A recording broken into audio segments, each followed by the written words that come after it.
On recule. Oui. On recule. D'abord, je voudrais vous dire que je ne suis absolument pas surpris. Je suis avocat, je ne suis pas médium, mais j'avais prévenu tout le monde.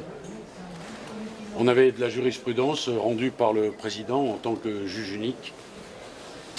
Il pense incarner la République, rétablir les comptes publics. On a une leçon de morale publique, c'est le jugement dont vous avez entendu la lecture.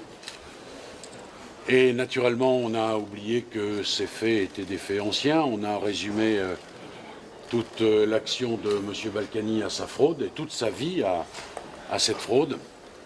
Mais ce qui me choque le plus, c'est évidemment le mandat de dépôt qui est une humiliation totalement inutile et pour nous insupportable.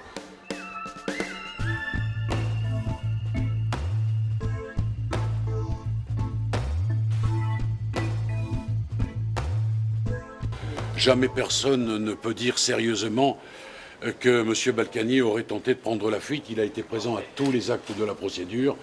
Je pense qu'on s'est payé Balkany aujourd'hui. Nous allons bien sûr interjeter appel et nous n'acceptons pas que l'on se soit payé Balkany. Ce que nous attendons, c'est que Balkany soit jugé et c'est singulièrement différent. Comment a pris M. Balkany cette décision? Comment il l'a pris? M. Balkany, il avait été averti avant même que le procès commence de la sévérité du président et nous avions une décision rendue à juge unique sur laquelle nous avions fondé tous nos espoirs parce que nous avions demandé à ce que le président se déporte puisque dans une situation analogue de fraude fiscale reprochée à un élu, on avait déjà battu tous les records. Ici, on a battu tous les records. Et dans des affaires, si vous avez la curiosité d'aller regarder, avec des montants fraudés nettement supérieurs, on n'a pas envisagé le mandat de dépôt. Voilà, Balkany a été jugé au pied du mur de l'exemple et la justice rendue au pied du mur de l'exemple, c'est rarement une bonne justice. Quelle est la prochaine étape? La prochaine étape, c'est naturellement interjeter appel. D'abord, on va aller le voir naturellement. On va évoquer cela avec lui, mais ça ne fait pas l'ombre d'un doute qu'un appel sera interjeté. Je vous rappelle d'ailleurs que c'est 4 ans aujourd'hui et le 18 octobre, on revient, puisqu'on a cru devoir scinder ce procès en deux. D'un côté, la fraude fiscale et de l'autre, le blanchiment de fraude fiscale, alors que, mademoiselle, si vous voulez vous taire, ce serait très aimable.